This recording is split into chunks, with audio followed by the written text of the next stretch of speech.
Today's video is brought to you by ablmerch.com. Use promo code 1776 to get 20% off your next order.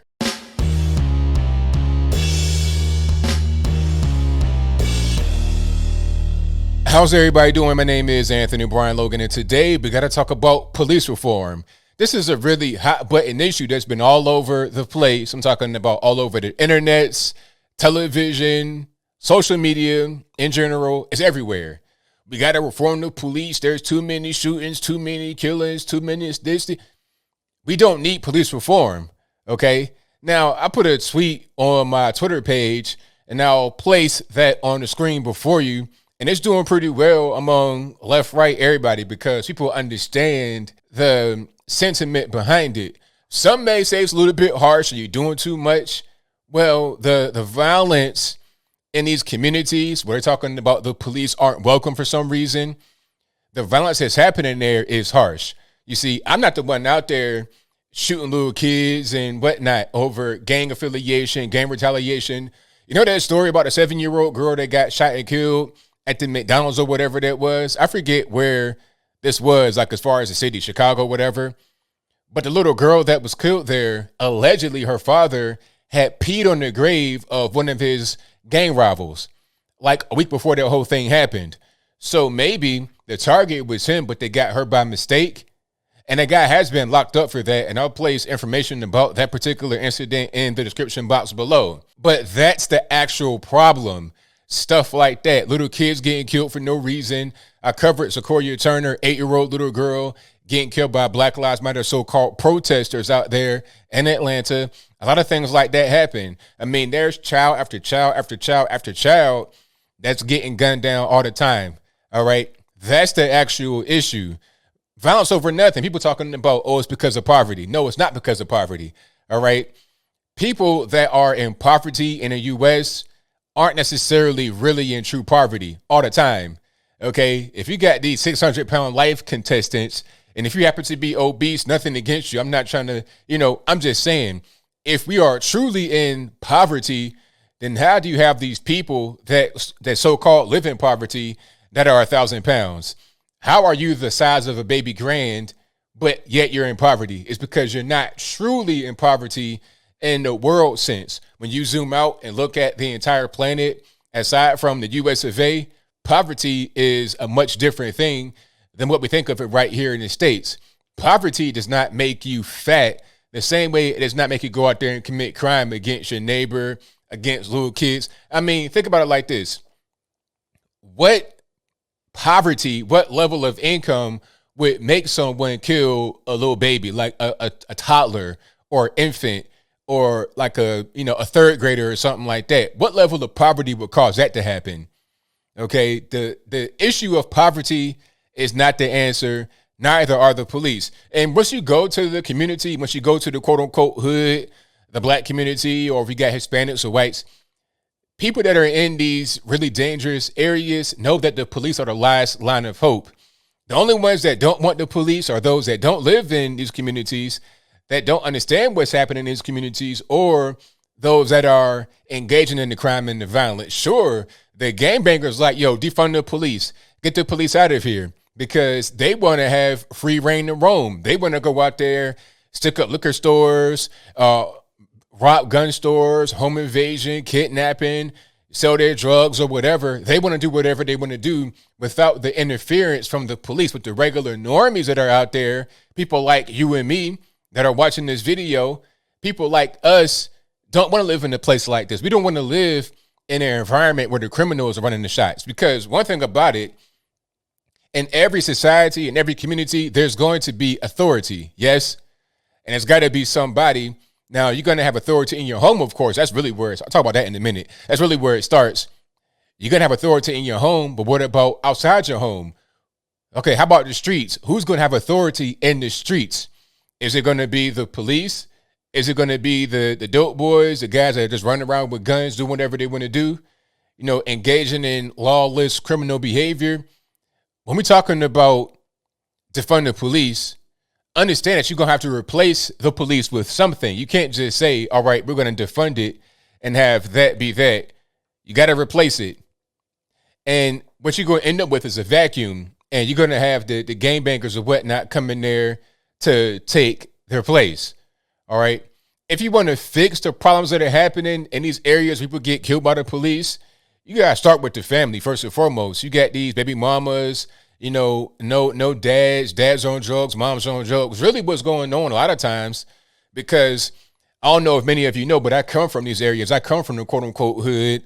Okay. I lived in all black, low income areas until I got to be really an adult. And really, I've been living those kind of areas my whole life up until like 2 years ago. Okay. I'm from Virginia originally. That's where I grew up, born in West Virginia, raised in Virginia. Everywhere I lived was 80, 90 to 100% black. Okay. Even when I got to be an adult, I'm still in an area that's like 70, 80% black. So, I understand what's going on in these areas. I know it very well because I've experienced it. I've studied it. I know it. A lot of these big brain geniuses are going to come up with rules talking about defund the police and systemic racism. They may read things in the book, but they don't have any experience to really be able to understand what's happening in the book. A prime example would be if you are an airplane pilot and you have 10,000 hours, you've read the books and everything to train you about how to fly airplane and the safety measures and all this and that. And the third, the ins and outs of your aircraft, but you also have experience in the air, which is an invaluable tool. You couple that with your book knowledge. Now, a lot of these guys making rules about the quote unquote black community, about the police, have no experience dealing with the police, have no experience in these communities, but they read certain books, and they read the books and they cherry pick what they think and what they feel will be the best way to go forward. So then they say, okay, defund the police, remove the police. All you're going to do is have an increase in the crime. And then what are they going to say? Oh, it's because of poverty. They can move the goalposts at that point. Now, looking at the fact that what they did caused it, they don't want to ever say, oh, that's my fault. I did a thing that caused a negative reaction. They want to shift the blame to other things that have nothing to do with it, honestly. Poverty is not the reason. The police being too much and aggressive ain't the reason. The reason is policies that don't work and people that are in the communities that don't really care about rules, regulations, and do whatever they want to do. And when they don't care about rules, when they don't care about regulations, you got to have the police to be able to get these kind of people out and keep them out. One thing about the police, I would say we need to go the other direction rather than so-called reform, which ain't nothing but just being softer, having lesser penalties for crimes. Rather than doing that, we need to go the other direction and get much stronger, have tougher penalties on crimes. Okay, the girls in D.C., remember that story I covered where these two girls, a 13-year-old and the 15-year-old armed with a taser, they carjacked a Pakistani man and killed him right there on the scene. Didn't even care about him. They was like, hey, where's my phone? Ye's on the ground dead or dying, but where's my phone at? I need the phone in the car that I just carjacked, and you just killed this man. Those girls are not going to the penitentiary. They already announced it. The police chief or somebody, I think it might have been a police chief out there in D.C. said, hey, what's the purpose in us putting them in jail forever? Excuse me, they killed somebody after they carjacked them and they were armed. So what? I mean, why put him in jail? They won't bring the man back. They said that. See, when that's going on, there's no incentive from the lawbreakers to do right. Okay, then you got the welfare state still going on. Like, people always ask me, hey, ABO, what's the solution to all these problems in the community, black community, or whatever? You know what I say? If I could be a king and I could rule by fiat, just do whatever I want to do, if I could just bang my gavel, spike my smiter, whatever they call it, and just make rules out of thin air, what I would do is end the welfare state immediately, because that's causing a lot of these problems. Or I won't say causing it, it's subsidizing the problem. It's paying for the problem. Before the welfare state became a thing, we had an 80% married household rate in the black community. Now we're almost at the reverse at a 75% single parent household rate. People could talk about how involved the parents are. That's really irrelevant. The point is that with the sharp increase and lack of fathers in the house and, strong independent women, and with that increasing, you have an increase in drug use, homicide, suicide, incarceration. Everything has spiked dramatically. the prison rate has like quadrupled among Black Americans from 1960 to like 2015. So what are we really doing? Okay, in the welfare state and have tougher penalties for crimes rather than carjacking the man with a taser, killing them and getting 5 years juvenile. I would say, okay, if you're 13 to 15 or whatever it is, you need to go to the penitentiary. You killed this man. He's dead.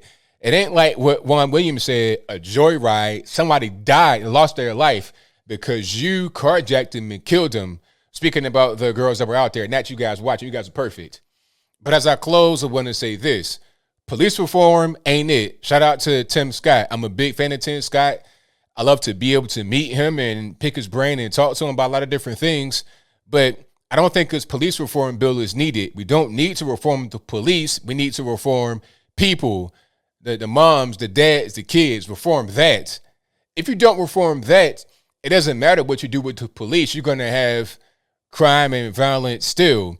The only thing you really can do is have more arrests and less crime, or less arrests and more crime. Fix the root of the problem rather than trying to put a Band-Aid over it, and rather than trying to obfuscate the obvious solution. But I think I'll leave that right there for now. And what say you? What should be done here? Should we reform the police, defund the police? I don't think so. I think we need to reform the family, reform these crazy, ridiculous kids that out here with knives, guns, shooting and killing each other, shooting little kids and babies and everything. We need to reform that. The police aren't the problem. Once you go out to the community, the police are seen as the last bastion of hope among the normies. People that are just out there that happen to be in a situation, they're not engaging in crime. In the hood, most people don't engage in the crime and lawlessness. They're just trying to go to work, trying to live, trying to eat, trying to do whatever they can. They're not really engaging in the crime and the violence. But the environment is toxic because of the presence of a lot of bad people. Okay, it's a toxic environment. And if you got baby mamas out there, they trying to do the best they can, but they made a bad decision having a baby with no father in their life. And that's supported by the welfare state. What's the point in having a dad when I got Uncle Sam to come in and take care of everything? With that kind of environment, toxic environment, you're going to have monsters that are created. You're going to have a bad situation, and everybody knows it. People could call me whatever kind of name they want to, but anybody that has had any kind of success has to leave, because if you don't leave, you become a target. Okay? You might have been Pookie and Ray Ray's best friend coming up, but once you become successful and they're not, you're the target. That's what's going on. Don't reform the police. Don't defund the police. Reform people. Tighten your own selves up. Tighten your kids up. Then things will be better. Until then, you're going to have more and more of these so-called police shootings and all kind of other issues that could be dealt with aside from having the police involved. But whatever your thoughts are, please let me know in the comments below. And that's all I got to say for this video. If you like what you heard, please comment, rate, share, and subscribe. Peace.